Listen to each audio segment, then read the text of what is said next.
আমার আব্বা যদি কারো কাছে কোনো কিছু বলে থাকে, কারো মনে কষ্ট দিয়ে থাকে, মাফ করে দিয়েন। এভাবেই বাবার জন্য কেঁদে কেঁদে হাত জোর করে ক্ষমা চাইলেন কাজী মারুফ। বললেন, আমার বাবাকে আপনারা মাফ করে দিন। সাকিব ভক্তদের অশিক্ষিত মুরুক্ষের বাচ্চা বলার পর নিজেই বিপদে পড়ে গেছেন কাজী মারুফ। দেশবাসীর কাছে হাত জোর করে আমার আর কিছু চাওয়ার নেই আমার।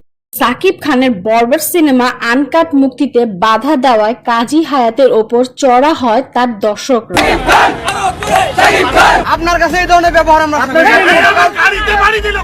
চরম তোকের মধ্যে পড়ে নিজের ছেলের পাওয়ার দেখান কাজী হায়াত। বললেন, তোদের শায়েস্তা করতে মারুফেরও লোক আছে। কাজী হায়াতের এমন হুমকি শুনে চরমভাবে ক্ষেপে যায় সাকিব দর্শকরা। একজন সিনিয়র পরিচালকের কাছে এটা আশা করেনি তারা। হলো বয়স্ক মানুষ, ইনারা ভায়োলেন্স কি বুঝে? এদিকে বাবাকে অপমানের প্রতিবাদে কাজী মারুফও ফেসবুক লাইভে এসে সাকিবের দর্শকদের হুমকি দেন।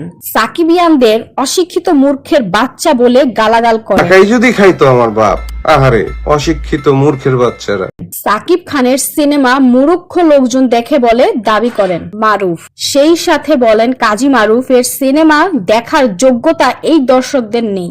তোমাদের মতো দর্শক আমার সিনেমা দেখবে, এটা আমার জন্য লজ্জা। যারা বোঝেই না কিছু তারা দেখবে। লাইভে এমন কটূক্তিমূলক আচরণ করার জন্য কাজী মারুফকে নিয়ে সমালোচনা করছে দর্শকরা। বলছে, সাকিব খানকে হিংসা করে এসব শুরু করেছেন বাবা ছেলে। সাকিব খানের জনপ্রিয়তা মারুফের সহ্য হচ্ছে না বলেই তাকে হুমকি ও গালমন্দ করে যাচ্ছে। আমি সাকিবকে বলি কি বলি বাচ্চা। এদিকে মারুফ বললেন, তার বাবাকে রাস্তার মধ্যে অপমান করার তিনি প্রতিবাদ জানিয়েছেন। অবশেষে বাবার জন্য ক্ষমা চেয়েছেন তিনি।